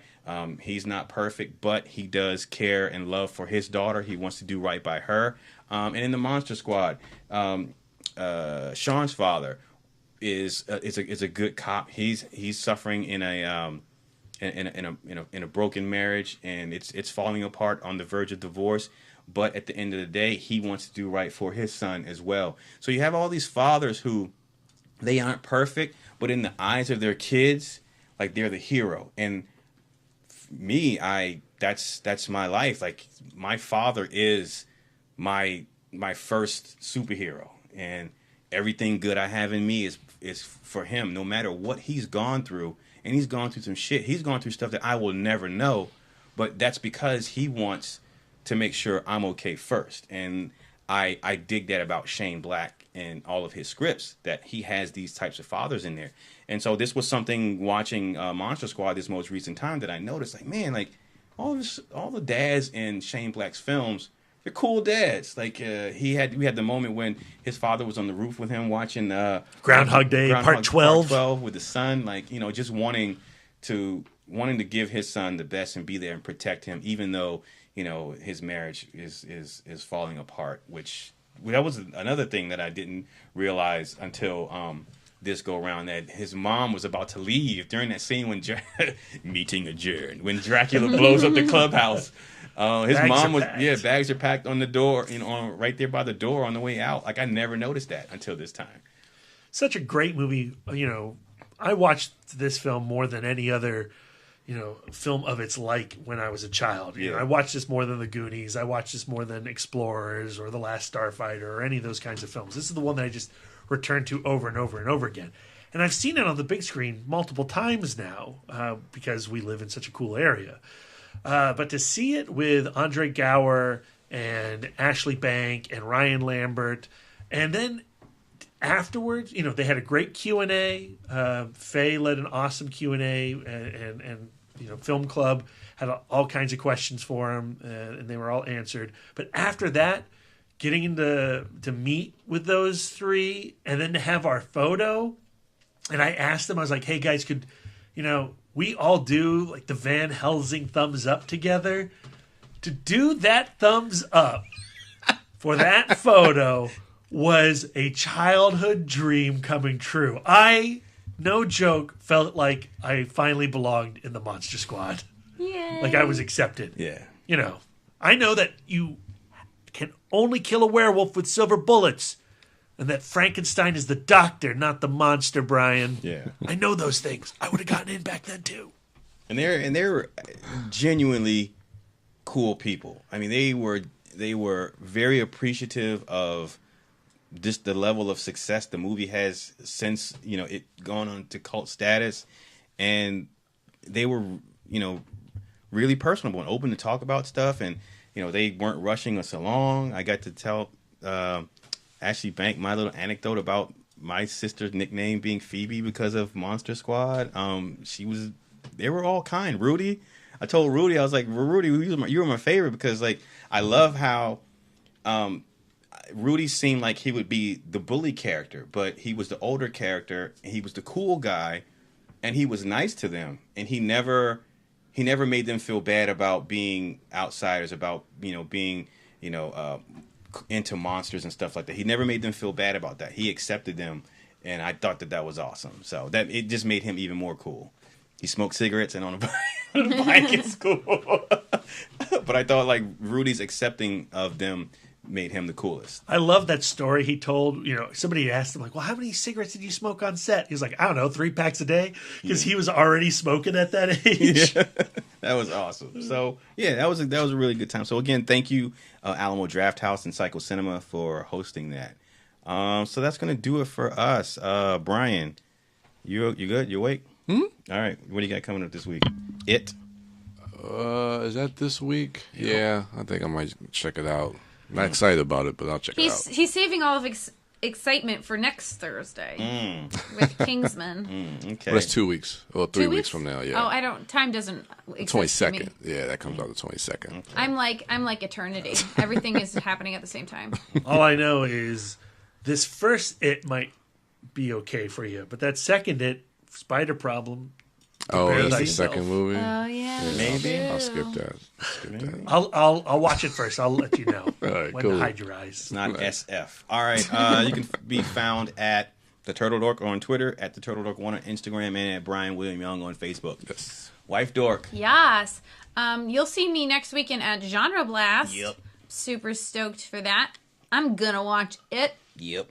I'm not stoked for it, but I'm down for clowns and stuff. And you can follow me on Twitter, Instagram, and Letterboxd at Sidewalk Siren. And make sure that you go to aftermoviediner.com and read my review of Attack of the Lederhosen Zombies. You'll want to watch it after you read my article.